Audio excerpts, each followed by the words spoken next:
Hello, Meet La Prensa followers, and welcome to another episode right here of Meet La Prensa. Today, we are not meeting with a journalist. However, this is an interview that will be certainly very interesting to La Prensa and Moneda Moves followers both. I am the host of Moneda Moves, Lyanne Alfaro, and joining us today is the 35th Secretary of the U.S. Department of Commerce, Carlos Gutierrez, also CEO and Chairman of the tech and reskilling company EmPath. Thank you for being with us here today. Pleasure. Good to see you. Likewise. Now, today we want to discuss a couple of issues, among them getting our workforce, employable workforce back to work, the Latinx community, and a $2.7 trillion jobs plan proposed by the Biden administration. So we're going to start with just that. Can you give us your assessment, just from your experience and what you've observed in the last year and a half as the pandemic has unfolded? What is this jobs plan doing, and will it effectively get our workforce back to work? Well, I think the small business part is a lot more targeted, a lot more effective than the plan last year, because it does focus on small businesses, 10 employees or less. Businesses who are really struggling, who don't have the infrastructure. I think last year a lot of money just fell through the cracks and went to bigger businesses that didn't need it. And my understanding is this time it's going to be a lot more targeted, and that is a huge advantage. Had the PPP loan rollout, the first one, which, as we saw, actually ended up helping quite a lot of larger businesses and didn't get communities of color. Can you give us your insights on that? Yeah, I think part of the problem with the PPP last year was the timing. There was an assumption last year that COVID would go away in July. So the PPP was sort of targeted to last until July. The problem is that consumers weren't going to stores, weren't going to shopping, and in July, COVID was still running loose. I think there is more targeted to small businesses. I think there's a total reluctance and everyone wants to avoid giving money to businesses who don't need it. There is a target to small businesses, people of color that belong to people of color, which I've seen in writing and some of the materials. So I think their heart is in the right place. Obviously, these things are so big and they're so complex to execute that now it does come back to the execution. But I think their heart is in the right place, and the spirit of the plan is right. And now, just kind of taking a closer look at SBA, we have Isabel Guzman in charge. What do you think are the steps that she's? What is her approach right now with the Latinx community, which she has very close to her vest? And also, what do you think are the steps that need to be taken to immediately help these businesses? That, I mean, at the top of the pandemic, they were surveyed. A lot of them expected to shutter if they didn't get the support that they needed. Yeah, I think a lot of it is targeting. And this is a large country. There are a lot of small businesses. Where do you start? It is a fact that Hispanics, Latins create small businesses faster than the national average. So if you're going to help small businesses, that means that your money will go disproportionately to Latino businesses. Because on a per capita basis, there are more Latino businesses than there are any other type of businesses. So I hope that they're targeting, they have the information to target, but they should be disproportionately spending their money on Latin businesses because there are Latin businesses. No, and I can see your point there, definitely. So that stat that you're referencing, it's 34% of new small business generation from the Latinx population that we've seen Latinx business encounter is that they don't get these large sums of capital that they need from big banks in particular. And so we were just having this conversation on Meet La Prensa the other day with another reporter at CNBC, Brandon Gomez. Latinx community is in an interesting kind of fork in the road right now, where the question is, do they keep pushing to try to get capital from these from these banks, from these big banks, or do they crowdsource on their own? What do you see the landscape looking like in terms of getting capital in order to scale? I think you have to do both. You can't discard anything, and I think we have to continue insisting on banks. And boy, if our credit is worthy, then I think we should continue to push. Crowdsourcing is another example.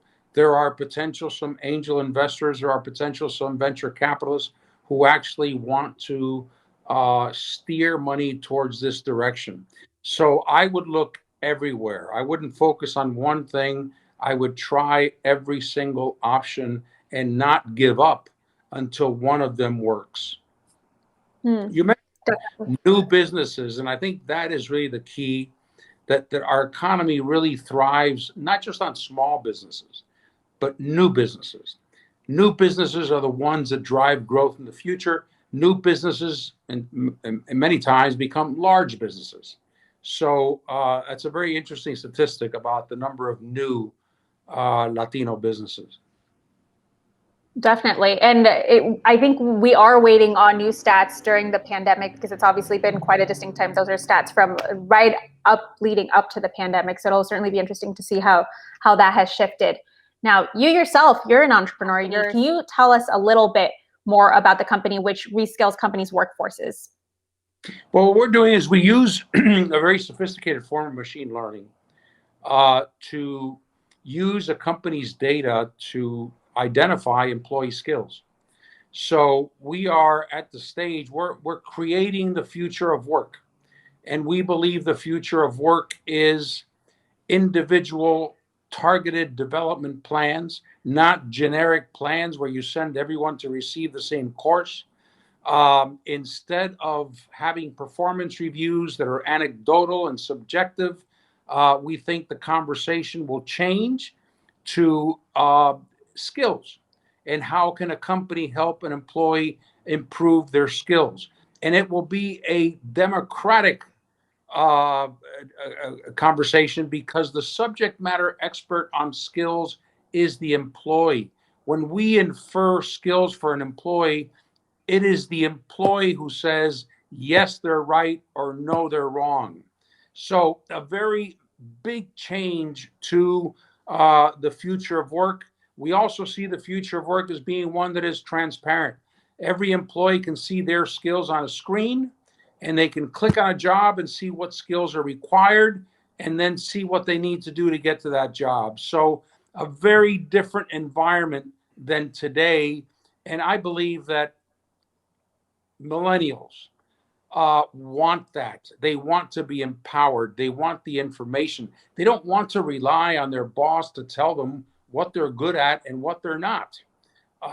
So this is a revolution, and the corporate system for developing and managing people is going to go through a revolution over the next 10 years and beyond. And we are in a position to lead that. We're definitely right here at the frontier of a new era. And I think the pandemic has only accelerated that. As we've seen, it's pushed people to be more digital. Again, the need for reskilling is here. What I think is interesting is that your company targets not people who may have left the workforce, but before they even reach the possibility of having to leave a workforce because they don't have the skills to continue or to shift around their company. So what positions or what kind of employees do you feel stand to the most to gain from this kind of reskilling opportunity? Well, we go inside a company. The employees are in the company. So there are times when a company will go outside to hire someone, but they don't know they have a person with those skills inside the company. Today, the corporate world, the corporate workplace is not a very friendly place. Over 80% of HR executives say that performance management systems don't work. 25% turnover, and that was 28% before COVID. And each person can cost the company up to $50,000.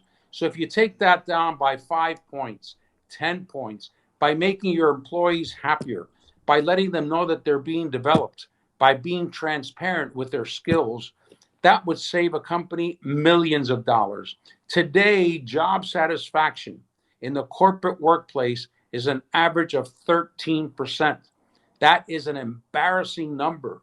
And our role, our mission, what we call our revolution, is to change that, to change the corporate workplace, to make it friendly and make it pro-employee. Too many times we say our most important asset is our employee, our people, but our numbers and our actions don't reflect that. No, that's a really good point, especially as we look at the future of corporate here. Now, Secretary Gutierrez, we were speaking the other day and you shared a very interesting statistic. You said instead of staying within the company, companies often go outside and outsource things. You shared the 25% stat, and I believe that was 25% of the work staying inside, right? Yeah, So they're 25% of their people every year. right, that is a jaw-dropping statistic, quite honestly, to think that so much work is being outsourced, and there's also a lack of efficiency there too. The other thing too that is important for Latins and diverse communities is that our inferencing machine learning technology is totally unbiased. So we don't use resumes.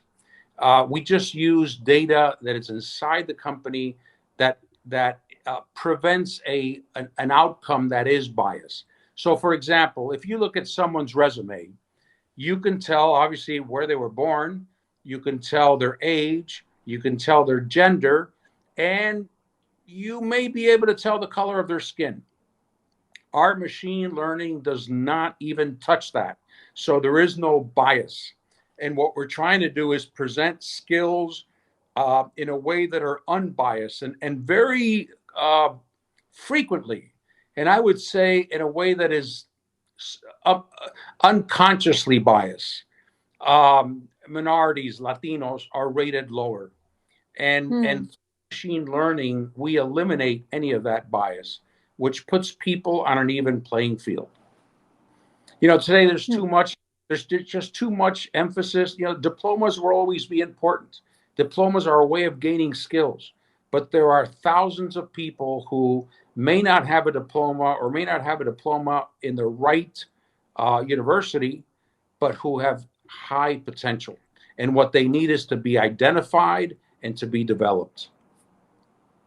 Well, one of the most desirable skills for a lot of these companies is the ability to be trainable. And so this certainly does speak to that. The people who can be trained will most benefit from a service like this. I kind of want to take a step back and talk about the people that have been laid off in the last year or lost jobs, and of course the mass exodus of women of color in particular from the workforce. What are the checkpoints that you envision that it'll take to get these folks the opportunity to even work at these kind of corporate environments? Yeah, I think we have to look at our total system. So we at EmPath are part of a system that keeps people thriving inside companies, make sure they can upskill, they can reskill, depending on new technology that's coming into the company. But the government has to be involved to also have upskilling centers for people who have lost their job, or the education sector has to be involved. What we need to realize, and we don't talk enough about this, Lyanne, we don't talk enough about the fact that technology is going to displace millions and millions of jobs over the next years. That is undoubtable. And as a country, we're not talking about it. We're talking about a lot of things, and it's very good that, in the new stimulus plan, there's a paragraph on training. Well, a paragraph is nice, but I don't know what that means. I think we have to do something on a national scale and prepare people for what is coming, because we can find ourselves in a recession, a very large recession, because so many people are out of work. But it's happening, it's coming, and we see it, but we're not doing much. And I think the federal government has to play a bigger role. Speaking of the government, I wanted to hear your take on this tweet that was released just in the last week from Secretary Janet Yellen. It was part of a bigger chain, just reacting to who has been impacted by the pandemic the most, among them the Latino community, of course.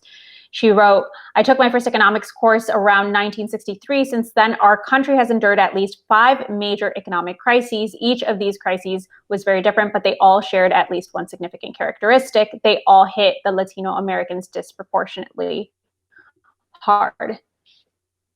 Yeah, you know what? It's really a shame. You take during COVID, the people who were working were Latinos and African Americans and others who have lower level jobs. They were considered essential workers. But when it's time to cut jobs, usually the people in at the bottom or going towards the middle ranks are the ones who are cut. I'm not saying that Latinos are always at the bottom, because when you give Latinos time, they move to the top. And we have a lot of Latino CEOs and a lot of Latino, very prominent uh, Latino executives. But Latinos who have just started, who have come to this country, who are starting to work, they start at the bottom. But those are the jobs that very often are either easier to eliminate or harder to make ends meet because they're paid too low. So yes, Latinos feel the effect immediately because of their position in companies. And look, you can speculate, but is there bias in who is let go? I don't know. I don't want to speculate, but I think that's also something that should be explored. We can do that with our products. We can guarantee that if you're letting someone go who's Latino, you can see their skills and ask, why are you letting go of those skills instead of someone else who doesn't have those skills, but they may be of a different color. So again, I think a lot of this new technology will be a game changer and will allow um, bias to be taken out of of employee assessment. So, question for you on that: do you think technology can solve for some of these biases that we've seen in these companies, or will that kind of bias training need to become a more integral part of equipping leadership at these corporate companies? Yeah, I think, look, bias training is important. I can't tell you how many bias training seminars I've been to and how many presentations I've received about how companies are going to improve diversity and inclusion. They're going to do a better job of hiring. They're going to do a better job of making people aware of unconscious bias. They're going to have a better environment. But in the end, the numbers haven't improved. The only actionable thing that I have heard, and this is not an advertisement, is what we do. We infer skills, we identify skills without any bias. So when a supervisor is looking at skills, or when a job requires certain skills, it could well be that it's Latino who has those skills. There is no bias because the skills are right there in front of everyone. And so, yes, we believe technology is a big part of leveling the playing field. As you say, managers have to be they have to be made aware. They have to be conscious of bias, but the information will be there, and the information will be unrefutable, and they'll have to defend that. Well, technology is certainly part of our future, that's for sure. And what I also agree with you on is that those numbers have not shifted nearly enough, not in wages across the board, or in those are two things that that definitely need a lot of work, both from corporate, but also, as you said, government needs to step in. There are companies. A lot of companies they do okay at the middle management level, but when you get to the vice president and above, that's where you see the real gap. And again, if you have the skills of all your middle management employees, And you can see the match to vice president jobs. You can see the match to VP jobs. And there are many minorities that are very close in terms of a match to a job. The company can go in, have a targeted development program, and make sure that Latin, the Latino, the Hispanic American, the African American is ready for that job. So I think for once we have an actionable plan that can train people for higher level jobs instead of just, words that have good intention. Well, we'll certainly be tracking EmPath's work, Secretary Gutierrez. Now, as part of Moneda Moves, we always like to wrap with a little bit more of a personal question. And in particular, I would like to ask you about your biggest learning around money as somebody who is Latinx, part of the Latino community. Oh my goodness, around money. I'll tell you, money is a motivator. It makes people feel secure. I think some people sleep better at night knowing that they're going to have more money a year from now than they have today. And all of that is part of our society. I will tell you this, that it doesn't make a person's life. And at the end of the day, what you do, the satisfaction you get from it, the reward you get from it, the feeling of accomplishment you get for it is worth more than strictly going for the money. Duly noted. Well, thank you so much for joining us, Secretary Gutierrez, and appreciate you being on Mi La Prensa. Thank you. Pleasure. Thank you very much. That was 35th Secretary of U.S. Department of Commerce, Secretary Carlos Gutierrez. Thank you so much for joining us on this episode of Moneda Moves and Mi La Prensa. Thank you. Good to see you.